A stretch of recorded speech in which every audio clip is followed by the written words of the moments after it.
Hello नमस्कार बच्चों, एक बार फिर स्वागत है आपका आपके अपने YouTube चैनल जिसका नाम है लॉस्ट इन बायोलॉजी।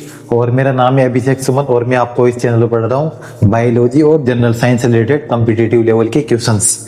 ठीक है, तो आज अपन सोल्व करने वाले हैं क्लास 12th बोर्ड का बायोलॉजी का पेपर जो 28 फरवरी 2026 को अभी हुआ था रिसेंट में। ठीक है, तो इसके बारे में अपन डिस्कस करने वाले हैं। और आप जानते हो कि 28 फरवरी को अपना नेशनल साइंस डे भी था, विज्ञान दिवस भी था, अपना राष्ट्रीय विज्ञान दिवस 28 फरवरी 2026 को साइंस डे भी था। और इस दिन ही आपका 12th बोर्ड का बायोलॉजी का एग्जाम हुआ था। बायोलॉजी का जो 12th बोर्ड का एग्जाम होता है, जो बोर्ड क्लास के अंदर सबसे हाई लेवल का एग्जाम होता है। ये 12th बोर्ड सबसे बोर्ड क्लासों में सबसे बड़ी क्लास 12th बोर्ड होती है। तो बायोलॉजी का अपना चैनल है मेनली, इस चैनल का नाम भी लॉस्ट इन बायोलॉजी है। अपन जो इस चैनल पर जो वीडियो वगैरह बनी हुई है, तो वहां से आपके बोर्ड में कहाँ से कितने क्वेश्चन आए हैं वो सारी चीजें अपन इस पेपर के अंदर डिस्कस करने वाले हैं आज। ठीक है, तो आपको बिना वीडियो को स्किप किए हुए एक एक चीज आपको यहाँ पर देखनी है, क्योंकि बहुत सारी चीजें जो 12th बोर्ड में आई है हो सकता है वो आपके आने वाले कॉम्पिटिटिव एग्जाम में आ सके। क्योंकि आने वाले बहुत सारे एग्जाम है कॉम्पिटिटिव एग्जाम, जैसे लेब स्टैंड का हुआ, फॉरेस्ट का हुआ, वो बहुत सारे एग्जाम है। ठीक है, तो उनमें यहाँ से कहीं ना कहीं से क्वेश्चन आएंगे। ठीक है, और जो कॉम्पिटिटिव एग्जाम में क्वेश्चन आ चुके हैं जिसकी सारी क्लासेस चैनल पर डली हुई है, वहां से भी इनमें क्वेश्चन आए हुए हैं। ठीक है, तो बोर्ड पे तो अभी आपको बस 10 क्वेश्चन दिख रहे होंगे, पर अपन पूरा पेपर डिस्कस करने वाले हैं यहाँ पर। ठीक है, तो बने रहिए शुरू से लास्ट तक चैनल पर। तो बायोलॉजी का एग्जाम स्टार्ट करते हैं अपन, इसके बारे में डिस्कस करते हैं बिना समय गवाए। ठीक है, तो जो पहला क्वेश्चन आया था भिड़ते ही, और पहली बात तो पेपर लेंथी था, तो लेंथी तो होता ही बोर्ड का एग्जाम, लेकिन इतना मुश्किल नहीं था।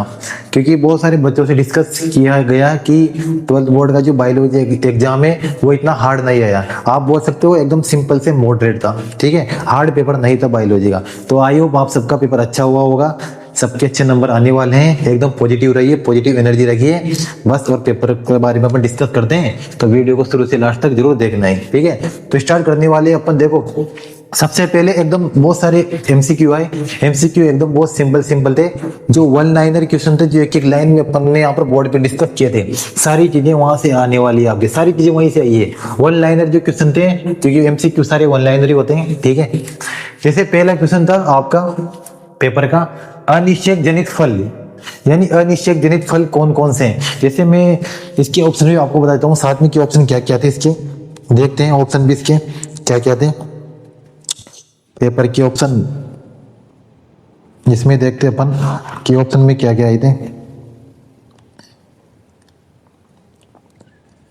बस ये बात फिक्स है कि आपका पेपर इतना कठिन नहीं था बायोलॉजी का, बहुत सिंपल पेपर आया था आपकी ये। जिसने भी थोड़ा बहुत पढ़ा भी होगा ना, लास्ट में 1 महीना भी तैयारी करी होगी ना बायोलॉजी के अंदर, उसने पेपर को फोड़ दिया होगा, ये फिक्स है। यानी उसके 70-80 प्लस तो कोई नहीं रोक रहा जिसने भी 1 महीने में पढ़ा होगा। इतना सिंपल पेपर था ये, इतना हार्ड पेपर नहीं था। जैसे ऑप्शन में फर्स्ट क्वेश्चन था अनिश्चय जनित फल का उदाहरण है। 4 ऑप्शन दिए थे, केला, सेब, स्ट्रॉबेरी, अखरोट। तो इसको कोई भी बता सकता था, क्योंकि ये क्लास 11th में भी क्वेश्चन सेम, जिसने क्लास 11th पढ़ ली होगी ना वो भी इसका जवाब दे सकता है। तो इसका आंसर आएगा क्या, केला। ठीक है, बनाना जिसको बोलते हैं अपन, पार्थिनोकार्पिक फ्रूट, जो बिना निषेचन के आ जाते हैं, यानी विदाउट फर्टिलाइजेशन जिनका फॉर्मेशन हो जाता है, उसको अपन क्या बोलते हैं, पार्थिनोकार्पिक फ्रूट बोलते हैं, जो केला होता है, जिसमें बीज नहीं पाया जाता। ताजे पानी में उगने वाला पादप ऑप्शन में थे, जैसे जोस्टेरा, विल्सनेरिया, इलग्रास, अब मैंग्रोव। ठीक है, तो मैंग्रोव वगैरह तो उसमें दलदल में उगने वाले ये होते हैं पेड़ पौधे। ठीक है, तो इसका आंसर रहेगा क्या, वेलिसनेरिया। इसका आंसर रहेगा वेलिसनेरिया, ध्यान रखना इसको। प्रसव को प्रेरित करने में कौन सा हार्मोन शामिल होता है। ये आपके 11th क्लास के अंदर जो चैप्टर नंबर 19 है, लास्ट चैप्टर, उसके अंदर भी ये क्वेश्चन है वहां पर 11th क्लास के अंदर। यानी 11th में से भी आपके क्वेश्चन आते हैं, क्योंकि 11th और 12th में अंतर इतना सा होता है कि दोनों के अंदर होती है बायोलॉजी, पर स्टूडेंट्स क्या करते हैं 11th को हल्के में ले लेते हैं, पर 11th से भी क्वेश्चन आते हैं, और यहाँ पर ही नहीं आपके कॉम्पिटिटिव एग्जाम में भी आते हैं। ठीक है, तो 11th बहुत इंपॉर्टेंट क्लास होती है।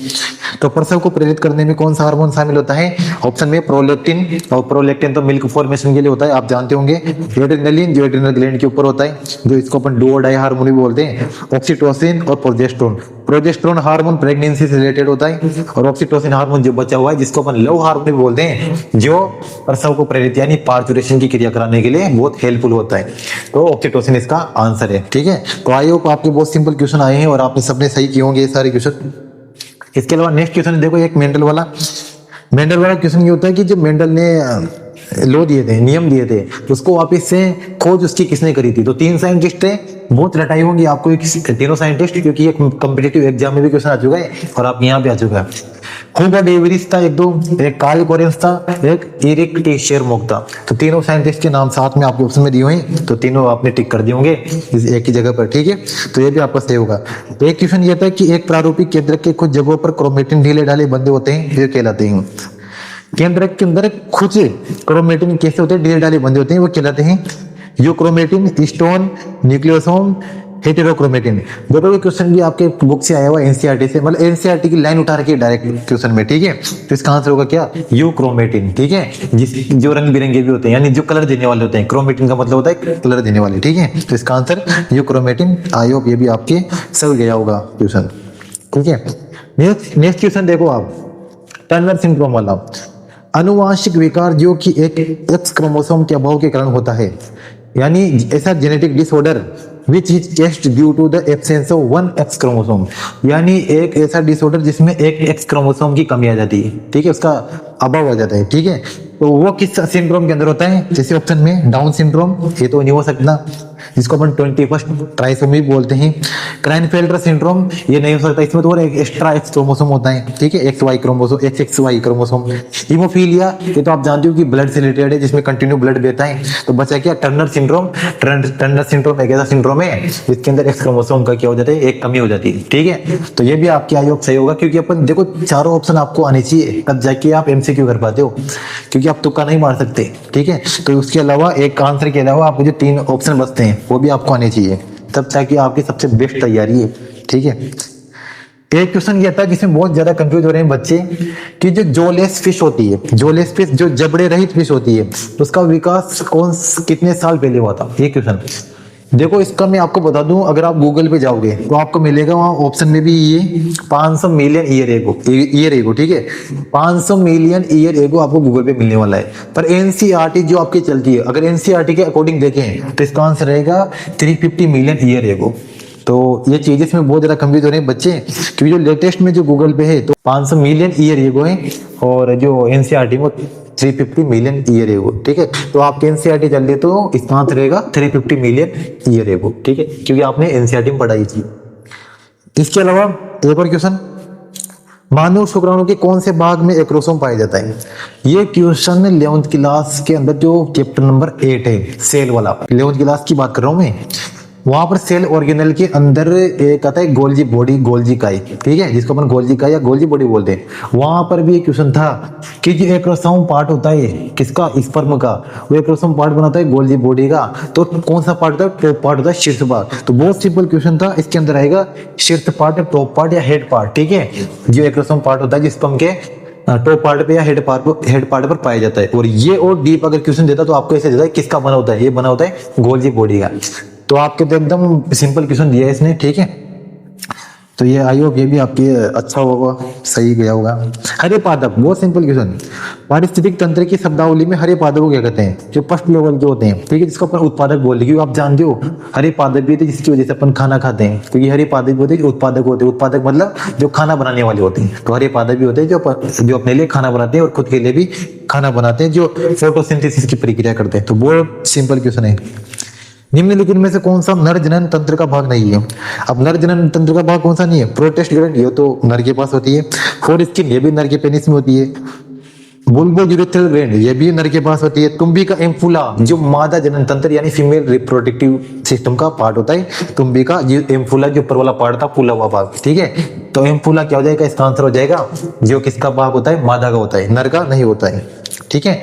नेक्स्ट क्वेश्चन देखते हैं अपन, इसके बाद एमसीक्यू वाला है। नेक्स्ट क्वेश्चन है कि समुद्र में जैव मात्रा के पिरामिड प्राय होते हैं। जो समुद्र वाला जीव होते हैं, समुद्र में जो रहते हैं, उनके जो जैव मात्रा वाला यानी जो बायोमास वाला होता है पिरामिड, वो कैसा होता है। पिरामिड से बहुत ज्यादा क्वेश्चन आते हैं, हर बार क्वेश्चन आता है पिरामिड से। तो ये समुद्र वाला जरूर है, क्यों, क्योंकि समुद्र वाला होता है एक तरीके से क्या बोलते हैं, एक्सेप्शन क्यों होता है, क्योंकि लगभग सारे सीधे होते हैं। पर ये कैसा होता है, ये होता है उल्टा, इन्वर्टेड होता है ये, ठीक है। इसका पिरामिड कैसे होता है, उल्टा होता है, ठीक है। ध्यान रखना इस बात, समुद्र वाला बायोमास वाला। और एनर्जी का हमेशा पिरामिड कैसे होता है, वो सीधा होता है, एनर्जी वाला। इसके अलावा निम्नलिखित में से कौन सा यौन संचारित रोग नहीं है? Which of the following is not a sexually transmitted disease? ये आप जानते हो, अगर आपको देखो गोनोरिया है, गोनोरिया जिसको हम सुजाक रोग बोलते हैं, ये भी एसटीडी है। हर्पीज, ये भी एसटीडी है। सिफिलिस, ये भी एसटीडी है। तो ट्यूबरकुलोसिस, क्षय रोग, जो फेफड़ों से रिलेटेड बीमारी होती है, टीबी, तो इसको कोई बता सकता था, टीबी इसका आंसर होगा। यहाँ पर नहीं है ये वाला, इसके अंदर दिया हुआ है, ठीक है। कौन सा नाइट्रोजनी क्षार डीएनए व आरएनए दोनों में मिलता है? देखो कितना सिंपल क्वेश्चन है। डीएनए आरएनए, ये अपने 11वीं क्लास में, अगर आपने 11वीं ढंग से पढ़ ली होगी तो आप इसका जवाब दे सकते हो कि डीएनए आरएनए के अंदर ऐसा कौन सा पदार्थ जो डीएनए आरएनए दोनों के अंदर मिलता है? ऑप्शन है साइटोसिन, यूरेसिल, थायमिन, उपयोग सभी। तो बहुत सारे तो ऐसा सोचा होगा उपयोग सभी लगा दिया, जिसको कुछ नहीं आता, क्योंकि जिसको कुछ नहीं आता उपयोग सभी लगा जाता है, पर इसका आंसर होगा साइटोसिन, क्योंकि साइटोसिन ही ऐसा है जो डीएनए और आरएनए के अंदर पाया जाएगा ऑप्शन के अंदर। वो जो यूरेसिल और थायमिन दे रखा है, यूरेसिल थायमिन एक दूसरे को इंटरचेंज होते हैं, एक आरएनए पाया जाता है और एक दूसरा डीएनए में पाया जाता है। वो साइटोसिन ऐसा है जो दोनों में पाई जाता है, ठीक है। तो इसका आंसर रहेगा साइटोसिन। जिसने भी थोड़ा बहुत पढ़ा होगा वो भी इसका आंसर दे देगा आराम से। जैव उर्वरक के रूप में पाए जाने वाला सूक्ष्म जीव, microbes found in the form of the bio fertiliser. Bio fertiliser के रूप में कौन सा इसमें से जीव पाया जाता है? Bacterium, option first. दूसरा है बेसिलस थुरिनजिनस, बैक्टीरियोवायरेसिस और राइजोबियम। तो इसका सिंपल सा आंसर है राइजोबियम, और जो बहुत फेमस है एक बायो फर्टिलाइजर के रूप में, ठीक है। तो राइजोबियम इसका आंसर है, ठीक है। तो बहुत सिंपल है ये भी। प्लाज्मोडियम की कौन सी प्रजाति सबसे गंभीर एवं घातक मलेरिया का कारण बनती है? 11वीं क्लास में ये क्वेश्चन भी है। देखो मैं आपसे बोल रहा हूँ 11वीं क्लास जिस ढंग से पढ़ ली 12th आराम से हो जाएगी उसकी। तो जो भी 11th पढ़ रहा है वो आराम से एकदम ढंग से पढ़ लेना, 12th और आसान पड़ जाती है उसकी आराम से, क्योंकि बहुत सारा मैटर तो 11th से आ रहा है। प्लाज्मोडियम 11वीं क्लास के अंदर है, शुरू के चैप्टर में ही, ठीक है। तो प्लाज्मोडियम के अंदर देखो Plasmodium vivax, Plasmodium malariae, Plasmodium oval और प्लाज्मोडियम फेल्सीफेरम। तो देखो नाम भी बड़ा है, और घातक बीमारी जो मलेरिया के अंदर सबसे घातक बीमारी होती है वह है प्लाज्मोडियम फेल्सीफेरम, ठीक है। तो प्लाज्मोडियम फेल्सीफेरम जो सबसे घातक प्रजाति होती है मलेरिया की, ठीक है, सबसे गंभीर प्लाज्मोडियम फेल्सीफेरम। नाम भी बड़ा है और इसका काम भी बहुत बड़ा है, ठीक है। इसमें इंसान की मृत्यु भी हो जाती है, प्लाज्मोडियम फेल्सीफेरम जो इससे मलेरिया होता है वो, ठीक है। तो ध्यान रखना घातक मलेरिया होता है। तो लगभग ये क्वेश्चन कौन से थे? ये क्वेश्चन थे लगभग, देखो एक दो क्वेश्चन हो रहे हैं। यानी ये इकोलाई आपने बैक्टीरिया नाम सुना होगा, ठीक है। इसमें जो सीओ है, सीओ इसके अंदर आ रहा है, ये क्या है? ये जीनस है, फाइलम है, ऑर्डर है, स्पीसीज है। जिसको आम का भी अगर वो नाम याद है, साइंटिफिक नाम, जिसको अपन बोलते हैं मेंजिफेरा इंडिका, अगर उसको ये चीज ही पता है ना, तो उसमें आप जानते हो कि मेंजिफेरा तो होता है जीनस, जीनस को अपन हिंदी में बोलते हैं वंश, स्पीसीज होती है प्रजाति जो पीछे आती है। तो जो देखो उसने पीछे का नाम दिया है सीओ, जो को आ रहा है को, ठीक है। तो को खा रहा है, इसके पीछे आ रहा है, ठीक है। इस स्पीसीज कहाँ आती है? पीछे आती है। तो आपको इसमें सिंपल सा, अगर आपको वैज्ञानिक नाम का वो रूल्स भी पता है ना, तो आप आराम से इसका जवाब दे सकते थे। तो इसमें आंसर आएगा प्रजाति, क्योंकि पीछे वाला में से क्या होता है? प्रजाति होता है, और आगे वाला क्या होता है? जीनस या वंश होता है। तो ये क्वेश्चन आपको कौन से थे? एमसीक्यू वाले क्वेश्चन थे जो आपको आए, आपको आगे होंगे। 18 एमसीक्यू है लगभग ये, तो लगभग आपको ये सारे 18 एमसीक्यू आगे होंगे, ठीक है। तो बहुत सिंपल एमसीक्यू थे। इसके बाद चलते अपन खालिस्तानों पर। खालिस्तान में दे रखा है अंडोत्सर्जन के पश्चात पित्त प्रावस्था होती है, जिसके दौरान ग्राफियन फूटक का शेष बचा हुआ भाग। देखो कितना सिंपल क्वेश्चन है। जो ग्राफियन फॉलिकल का बचा हुआ भाग, उससे क्या बनता है? उससे आप जानते हो कि कॉर्पस ल्यूटियम बनता है, और कॉर्पस ल्यूटियम से आपने पढ़ा होगा 11वीं क्लास के अंदर भी, ये क्वेश्चन भी 11वीं क्लास का ही है। कॉर्पस ल्यूटियम से प्रोजेस्टेरोन एस्ट्रोजन हार्मोन सिक्रेशन होता है। तो ये बहुत सिंपल क्वेश्चन है खालिस्तान भी। डीएनए के 4 युग्मों के विलोपन सम्मिलन से परिवर्तित उत्पन्न करते हैं। Deletion and insertion of the base pair of DNA get mutation. कौन सा वाला? Frame shift. बहुत सिंपल है, वन लाइनर आया क्वेश्चन एनसीईआरटी से उठकर, तो फ्रेम शिफ्ट इसका आंसर रहेगा। Some amino acid are coded by more than one codon, for this reason such codon are called. यानी ऐसे कोडन जो एक से ज्यादा क्या करते हैं? कोड करते हैं, ठीक है। एन टू बेस जो पेयर होते हैं, अमीनो एसिड होते हैं, अमीनो एसिड का एक से ज्यादा जो उनका कोडन करते हैं, ऐसे कोडन क्या बोलते हैं? अब आश्चित या डीजनरेटेड बोलते हैं इनको, ठीक है। डीजनरेटेड या डीजनरेटेड कोडन उनको बोला जाता है, ध्यान रखना इसको।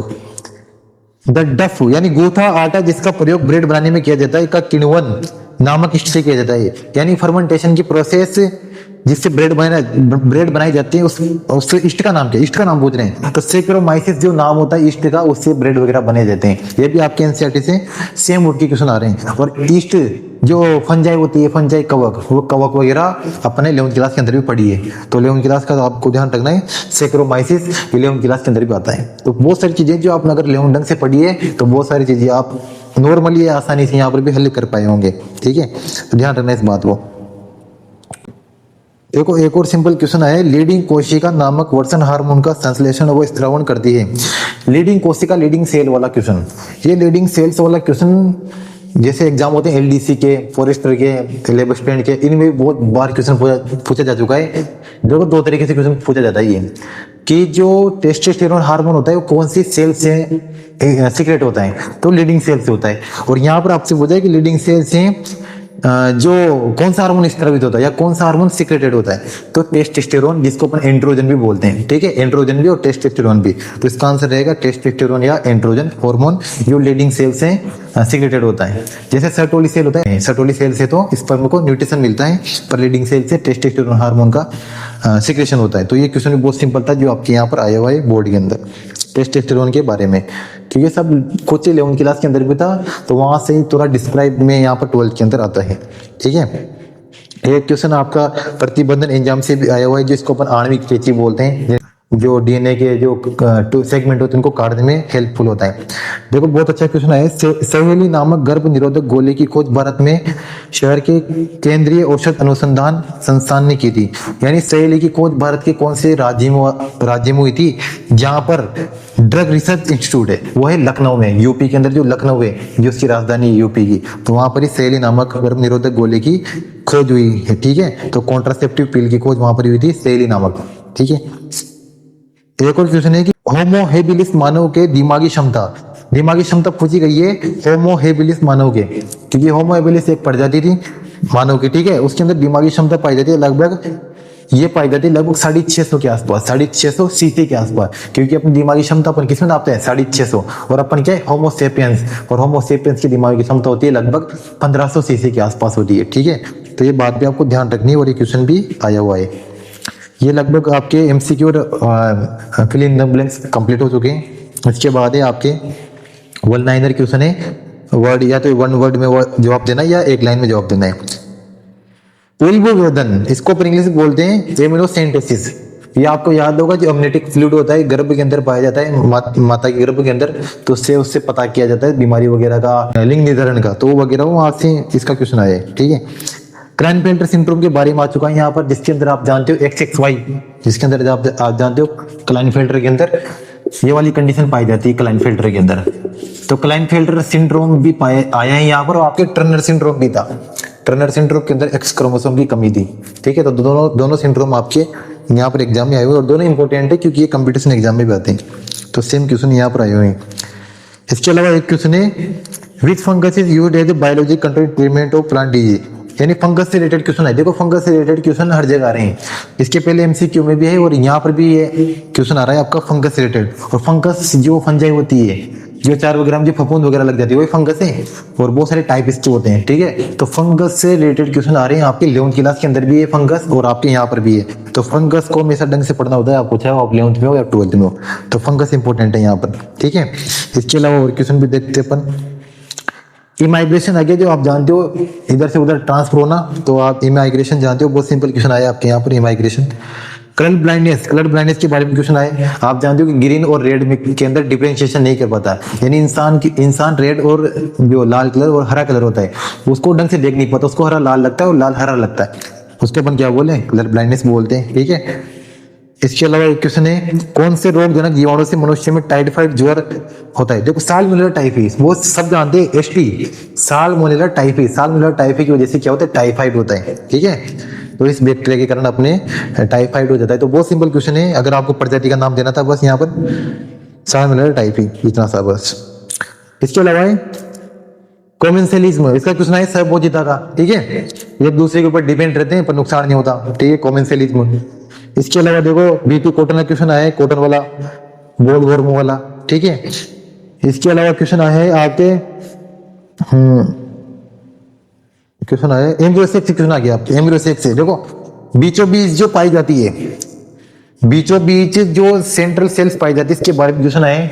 और जो बीच में जो अंड कोशिका पाई जाती है ये जानती हो आप, ये किसे है, ये कोशिका 11th क्लास के अंदर भी है, ये 11th क्लास के अंदर भी बहुत बार पढ़ाए हैं। और ये एकमात्र कोशिका होती है ओव्यूल या एम्ब्रियो शेक की एकमात्र कोशिका होती है। इसके अंदर 7 सेल तो पाए जाते हैं और 8 न्यूक्लियस यानी 8 केंद्रक पाए जाते हैं। एकमात्र कोशिका दुनिया की, इसके अंदर 7 सेल और 8 केंद्रक पाए जाते हैं। तो आपसे इसका नाम पूछा है और आपसे इसका नाम पूछा है। इसको तो अपनी केंद्रीय कोशिका बोलते हैं, सेंट्रल सेल, और इसका नाम क्या है, एक सेल। तो बहुत सिंपल क्वेश्चन है आपके ये भी, ठीक है। एकदम डायग्राम दे दिया आपको और बस आपको नाम बताना था। कितना सिंपल आपके यहाँ पर क्वेश्चन आ रहे हैं, ठीक है। इसके अलावा देखते हैं और क्वेश्चन क्या क्या है। इन सीटू कंजर्वेशन से क्वेश्चन आया है आपके राष्ट्रीय उद्यान के बारे में बताना था, नेशनल पार्क के बारे में, ये भी आपके पूरा बुक से आए। Sex determination in honey bee, honey bee में आपको लिंग निर्धारण के बारे में बताना था। हनी बी का क्वेश्चन बहुत बार रिपीट होता है, ठीक है। तो हनी बी का क्वेश्चन भी आपके यहाँ पर आ चुका है। इसके अलावा क्लोनिंग का क्वेश्चन आ रहा है। क्लोनिंग जो रेप्लिकेशन वाला क्वेश्चन होता है, डीएनए क्लोनिंग वाला, ठीक है। उसकी बहुत सारी जेरोक्स बनाई जाती है डीएनए की क्लोनिंग के अंदर। तो ये क्वेश्चन भी आपके यहाँ पर पूछा जा चुका है। बायोलिस्टिक और या फिर जीन गन, ठीक है। बायोलिस्टिक और जिसको अपन फायर करते हैं, बॉम्बार्डेड किया जा रहा था जीन्स का, ठीक है। तो क्वेश्चन भी आपके आ चुका है, सेम छप चुका है, ठीक है। बायोडाइवर्सिटी का क्वेश्चन आए। बायोडाइवर्सिटी आपने बताई दी होगी, जैव विविधता, ठीक है। मानव में शुक्र जननी की क्रिया के आर्य के निर्बंध चित्र पूछा गया है किसका, स्पर्मेटोजेनेसिस ह्यूमन बीइंग, यानी स्पर्मेटोजेनेसिस का चित्र आपने जो बनाया होगा वो इसको डिवाइड करते हैं हम चार्ट की तरह, ठीक है। तो चार्ट वगैरह डायग्राम आपने बना दिया होगा शुक्र जनन वाला, ठीक है, स्पर्मेटोजेनेसिस वाला। तो सारे क्वेश्चन वही हैं। होमो हिबिलिस, होमो हिबिलिस वो होते हैं जो मांस नहीं खाते हैं। हिबिलिस चार लोग हर्बीवोरस जो मांस नहीं खाते हैं। होमो इरेक्टस जो मांस खाते हैं। और ड्रायोपिथिकस जो वन मानुस या एप्स जैसे होते हैं, ठीक है। एप जो बंदर टाइप होते हैं वो, ठीक है। तो ये क्वेश्चन भी आपके आए हैं क्योंकि अपने पूर्वज बंदरों को माना जाता है। आप जानते हो कि आपने बुक में पढ़ा होगा इवोल्यूशन के अंदर, ठीक है। एक न्यूक्लियोसोम, न्यूक्लियोसोम का आपका चित्र पूछा गया है न्यूक्लियोसोम का, ठीक है। यदि इतना हार्ड क्वेश्चन नहीं आ रहे, डायरेक्ट आपसे पूछ रहा है, यानी घुमा फिरा के नहीं पूछा जा रहा है, डायरेक्ट पूछ रहे हैं। परागण के बारे में आ गया, पोलिनेशन, ये क्वेश्चन भी 11th क्लास के अंदर है। तो पोलिनेशन भी 11th क्लास के अंदर है और आपने यहाँ पर जवाब दे दिया, जिसके अंदर दो टाइप के फ्लावर आपने बताई देंगे, चेस्मोगेमस और क्लिस्टोगेमस, दोनों बताई देंगे, ठीक है। और में क्वेश्चन था ट्रांसक्रिप्शन का, ये करना था या तो पोलिनेशन का करना था या फिर ट्रांसक्रिप्शन का करना था, दोनों में से एक क्वेश्चन करना था। एजेंट ऑफ पोलिनेशन, देखो सेम क्वेश्चन आपको ऊपर वाले में पोलिनेशन बताना था और इसमें एजेंट बताने थे, मधुमक्खी वगैरह जो कीड़े मकोड़े होते हैं उनसे वो पोलिनेशन हो सकता है।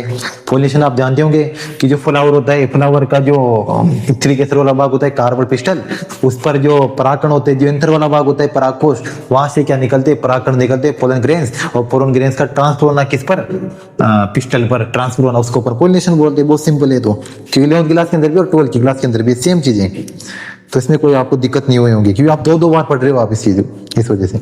सीवेज के बारे में आई गया क्योंकि आपकी बहुत सिंपल चीजें यहाँ पर दे रखी चैप्टर के अंदर। सीवेज के बारे में, सीवेज के बारे में आई गया वो गलित मल। इसके अलावा और कौन से क्वेश्चन है इसमें, मेजर क्वेश्चन देखते हैं। Major question direct section D, संख्या की पिरामिड का योजनाबद्ध आरेख चित्र बनाइए, ड्रॉ सिस्टमेटिक डायग्राम और पिरामिड ऑफ नंबर। देखो पिरामिड के क्वेश्चन आ गए। पिरामिड का क्वेश्चन हर बार पूछा जा रहा है, कंपटीशन में पूछा जाता है। समुद्र वाला तो पूछा जाता है, जो समुद्र वाला क्वेश्चन था क्योंकि इसका क्या होता है, उल्टा बनता है इस वजह से, ठीक है, जो बायोमास वाला होता है।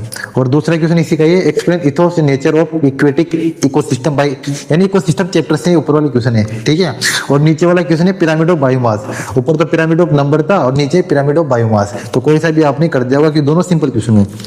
टाइफाइड डिजीज के बारे में गया, आपको तो सिम्टम बता रहे टाइफाइड डिजीज के, बुखार वगैरह के बारे में, ठीक है, टाइफाइड का। और आप जानते हो साल्मोनेला टाइफाइड, साल्मोनेला टाइफी, इसका जो बैक्टीरिया होता है इसकी वजह से फैलता है। ये क्वेश्चन भी अपने आगे आ चुका था, ठीक है, इसी चैप्टर मतलब इसी पेपर में। दूसरा इसके और में जो अथवा में क्वेश्चन था वो मलेरिया वाला था। दोनों सिंपल क्वेश्चन, या तो आपको टाइफाइड के बारे में बताना था या फिर मलेरिया वाले के बारे में बताना था। यानी कुल मिलाकर ओवरऑल ये पेपर हार्ड नहीं था, ये सिंपल से आप मॉडरेट बोल सकते हो ज्यादा, नहीं तो पेपर सिंपल ही था। जिसने भी अगर मैं बोल रहा हूँ ना, आपने लास्ट में 2 महीने भी अगर ढंग से पढ़ाई की होती इसमें 12 के बोर्ड में, उसके भी आराम से 80+ अबव आएंगे से नंबर फिक्स है। और जिसने पूरे साल भर मेहनत करी है तो इस पेपर में आराम से 90+ स्कोर कर सकता है। इतना सिंपल ही पेपर था, यानी इजी पेपर था एक तरीके से, आप जानते हो। बस 2-3 क्वेश्चन थे जो थोड़ा टिपिकल आपको लगे होंगे ये, पर जिसने पूरा एनसीईआरटी को पढ़ दिया होगा एक बार भी तो वो आराम से उन क्वेश्चन को कर जाएगा। तो इतना हार्ड क्वेश्चन पेपर नहीं था ये आपका, बहुत सिंपल क्वेश्चन था, पेपर था। और ये साइंस डे के दिन भी हुआ था, तो आपने नाम भी रोशन कर दिया होगा साइंस डे का, 28 फरवरी को जो बायोलॉजी का पेपर था। तो आई होप आप सबका अच्छा पेपर गया होगा, और जिसका अच्छा नहीं गया वो टेंशन ना ले बिल्कुल, क्योंकि ये एग्जाम है और ये लास्ट एग्जाम नहीं है जीवन का, ठीक है। तो ये भी आपको ध्यान रखनी है। और आने वाले पेपर की तैयारी करें, जो केमिस्ट्री का पेपर आपका आ रहा है जल्दी, तो उसके लिए आप सबको ऑल द बेस्ट, और पढ़ते रहिए, क्योंकि जो फल होता है वो जरूर मिलता है। तो आपने सब क्वेश्चन पेपर भी देखे होंगे, और एक क्वेश्चन पेपर का आंसर भी जो वन लाइनर क्वेश्चन थे वो तो एकदम सिंपल थे, क्योंकि एग्जामिनर भी सबसे पहले जो चेक करता है वो one liner question paper check करता है, किसके वन लाइनर सही होंगे सारे, इसका मतलब फिक्स है उसके पूरे में पूरे नंबर आने की संभावना बहुत ज्यादा होती है। क्योंकि अगर नंबर करते हैं तो ज्यादातर वन लाइनर में करते हैं, क्योंकि अगर आपने सही आंसर दिया है तो उसका एक नंबर पूरा पक्का है, अगर आपने गलत कर दिया तो उसका नंबर पूरा एक ही करता है। तो इस वजह से तो एमसीक्यू भी आपके आसान थे, खालिस्तान भी आपके आसान थे, और लगभग पूरा पेपर एकदम इजी था। बस 2-3 क्वेश्चन में थोड़ी बहुत दिक्कत आई होगी, और सारा लगभग एकदम बहुत मस्त पेपर था। तो आपकी मेहनत का फल आपको जरूर मिलने वाला है जब आपका रिजल्ट आएगा। तो अभी आने वाले एग्जाम पे ध्यान दीजिए और ऐसे पढ़ते रहिए। तो मिलते हैं अपन जल्दी नेक्स्ट वीडियो में, जहाँ पर मैं आपके लिए लाने वाला हूँ अपना लेक्चर बायोलॉजी से रिलेटेड, जो आपके 9th class, 10th class, 11th class, 12th class, क्योंकि 9th-10th में भी साइंस होती है और साइंस के अंदर एक बायोलॉजी होती है, ठीक है। तो उससे रिलेटेड अपन चीजें पढ़ने वाले हैं। और 11th-12th की मैंने आपको बता दी, क्योंकि जब अपन 11th क्लास की एनसीईआरटी या बायोलॉजी पढ़ रहे थे यहाँ पर, वहां से बहुत सारे क्वेश्चन उठ के 12th बोर्ड पेपर में आ गए। ये बहुत बड़ी बात होती है, क्योंकि बोर्ड पेपर में आना अलग चीज है और नॉर्मल पेपर में आना अलग चीज है। तो बोर्ड पेपर में भी 11th क्लास की चीजें आती है, क्योंकि वो क्या होता है, कुछ भी नहीं होता, विस्तार से 12th में आता है थोड़ा बहुत, कि बहुत सारे चैप्टर एक जैसे होते हैं लगभग, ठीक है। तो आपको बहुत ज़्यादा फायदा मिला होगा जिसने भी क्लासें लिए होगी इस चैनल पर। तो ऐसे आपको फायदा कहीं ना कहीं जरूर मिलेगा, चाहे वो बोर्ड एग्जाम मिल रहा हो, चाहे वो आपकी बीएससी लेवल पे होगा, चाहे वो कंपटीशन लेवल पे होगा, कहीं ना कहीं आपकी इस चैनल पर जो भी वीडियो अपलोड हो रही है वहां से कहीं ना कहीं क्वेश्चन आपके आने वाला है एग्जाम के अंदर, ये फिक्स होता है। ये कहीं ना कहीं आपको दिखेगा जरूर। अब मैं साथ में आपके प्रूफ भी डाल देता हूँ कि देखो अपन ने कहाँ पढ़ा था, ठीक है। तो बस आप पढ़ते रहिए, आपका कोई काम नहीं है, बस आपको पढ़ने का काम है, उसका फल आपको कहीं ना कहीं जरूर मिलेगा। और सबका अच्छा एग्जाम हुआ होगा, आपने सबने एग्जाम अच्छे से लिया होगा और अच्छे नंबर आप भी आने वाले हैं। बस आप खुश रहना, एकदम मस्त रहना।